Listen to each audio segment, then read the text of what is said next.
चलिए बड़ी खबर की बात करते हैं, जहां देहरादून सरकार अब कई अहम फैसले लेने जा रही है। भ्रष्टाचार खत्म करने के लिए ये फैसला लेगी कि सतर्कता विभाग में सृजित किए जाएंगे नए पद, सृजित किए जाएंगे 100 से ज्यादा नए पद। सर्वेलांस तकनीकी विशेषज्ञों की जो टीम है वो तैयार होगी। सरकारी कार्यालय में सीसीटीवी कैमरे भी लगाए जाएंगे। ई रिकॉर्ड की दिशा में तेजी से कार्य किया जा रहा है। चलिए ज्यादा जानकारी के लिए रुख करते हैं संवाददाता सोनू सिंह की ओर।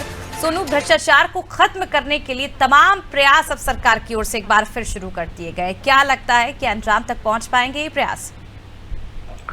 देखिए, ये निर्भर करता है उत्तराखंड के शासन के उच्च अधिकारियों की मंशा पर, उनकी गंभीरता पर और उनकी कार्य संस्कृति पर।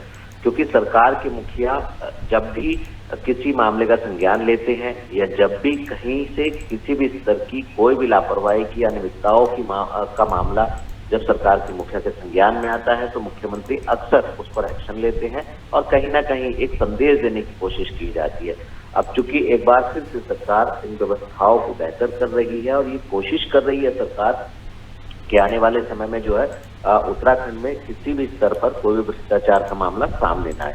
सरकार के मुखिया गंभीर है और सरकार के जो सरकारी तंत्र है अब इसको गंभीरता से धरातल पर उतारना होगा, कि चाहे वो सीसीटीवी कैमरे लगाने की बात हो, चाहे वो विशेषज्ञों की एक टीम तैयार करने की बात हो और चाहे वो सर्विलांस के साथ साथ जो तकनीकी विशेषज्ञ हैं इनकी टीम तैयार करने की बात हो। अब देखना होगा कि सरकार का जो संकल्प है, इस सरकार के उत्तराखंड भ्रष्टाचार मुक्त के संकल्प को जो सरकारी तंत्र है, खास तौर पे संबंधित विभागीय अधिकारी हैं, जिम्मेदार रणनीतिकार हैं, वो कैसे धरातल पर उतार पाएंगे।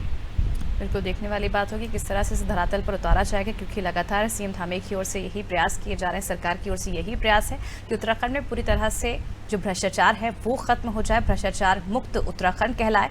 और इसे लेकर उन्होंने ये शुभारंभ किया है सतर्कता सप्ताह के दौरान भी कि भ्रष्टाचार का विरोध करें, राष्ट्र के प्रति समर्पित रहें। और इसे लेकर कई बार जो उनकी सख्ती है वो भी अधिकारियों के लिए देखने को मिली। अब आने वाले दिनों में जिस तरह से सरकार लगातार इस ओर कार्य कर रही है और अब जो पद भरे जा रहे हैं खासतौर पर भ्रष्टाचार को लगाम लगाने के लिए, इसे लेकर अब तमाम तैयारियां सरकार की ओर से की जा रही हैं, व्यवस्थाएं की जा रही हैं। आने वाले वक्त में यही उम्मीद की जा सकती है कि भ्रष्टाचार जो है वो उत्तराखंड में खत्म होगा।